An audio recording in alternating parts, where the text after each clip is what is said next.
John 19. Then Pilate therefore took Jesus and scourged him. And the soldiers platted a crown of thorns and put it on his head, and they put on him a purple robe, and said, Hail, King of the Jews! And they smote him with their hands.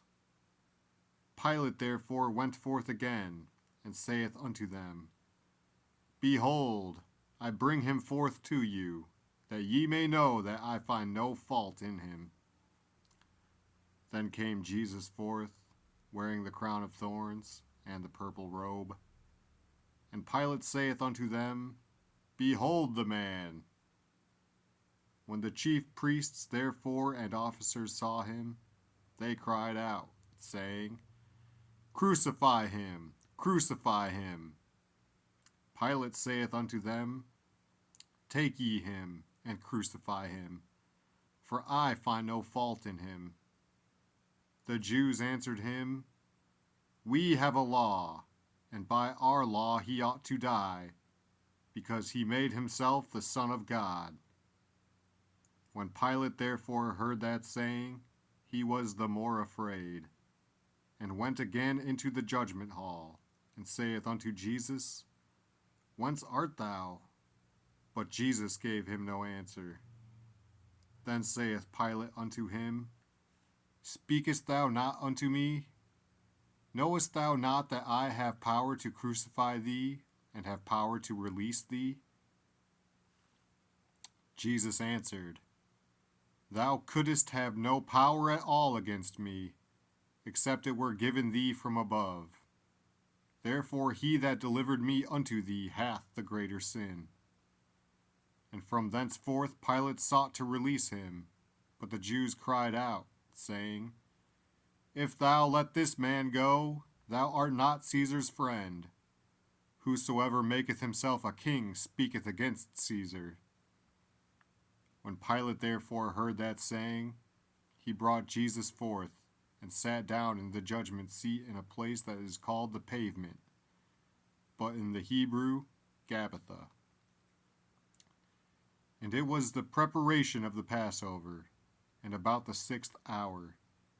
And he saith unto the Jews, Behold your king! But they cried out, Away with him! Away with him! Crucify him! Pilate saith unto them, Shall I crucify your king? The chief priests answered, We have no king but Caesar. Then delivered he him therefore unto them to be crucified. And they took Jesus, and led him away. And he, bearing his cross, went forth into a place called the place of a skull, which is called in the Hebrew Golgotha, where they crucified him, and two other with him, on either side one, and Jesus in the midst. And Pilate wrote a title, and put it on the cross. And the writing was, Jesus of Nazareth, the King of the Jews.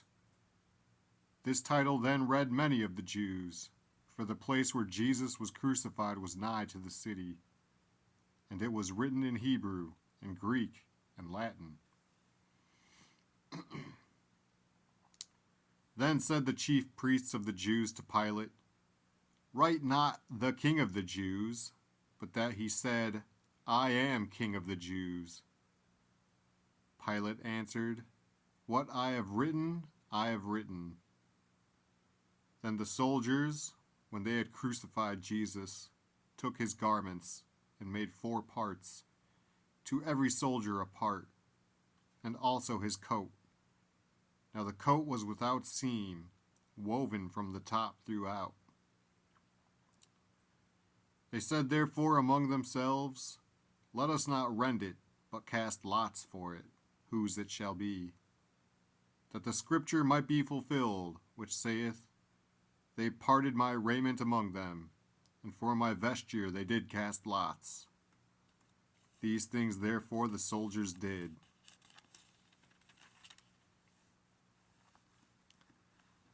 Now there stood by the cross of Jesus his mother, and his mother's sister, Mary the wife of Cleophas, and Mary Magdalene.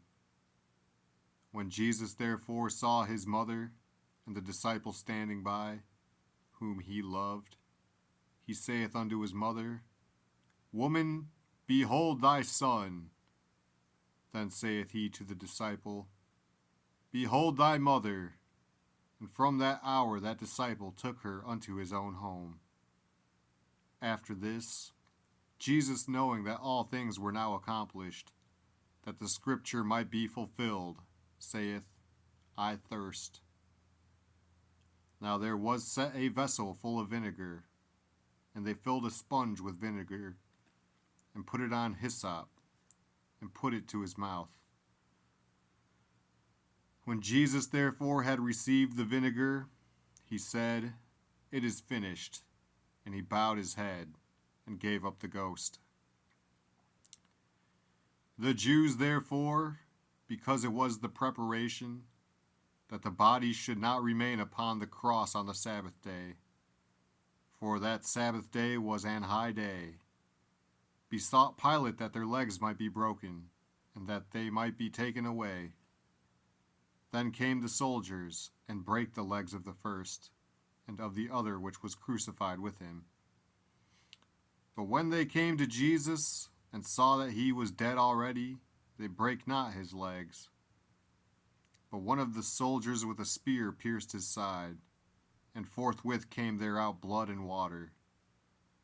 And he that saw it bare record, and his record is true. And he knoweth that he saith true, that ye might believe. For these things were done, that the scripture should be fulfilled. A bone of him shall not be broken. And again another scripture saith, They shall look on him whom they pierced. And after this Joseph of Arimathea, being a disciple of Jesus, but secretly for fear of the Jews, besought Pilate that he might take away the body of Jesus. And Pilate gave him leave. He came therefore, and took the body of Jesus. And there came also Nicodemus, which at the first came to Jesus by night, and brought a mixture of myrrh and aloes, about 100 pound weight. Then took they the body of Jesus, and wound it in linen clothes with the spices, as the manner of the Jews is to bury. Now in the place where he was crucified there was a garden, and in the garden a new sepulchre, wherein was never man yet laid. There laid they Jesus therefore because of the Jews' preparation day, for the sepulchre was nigh at hand.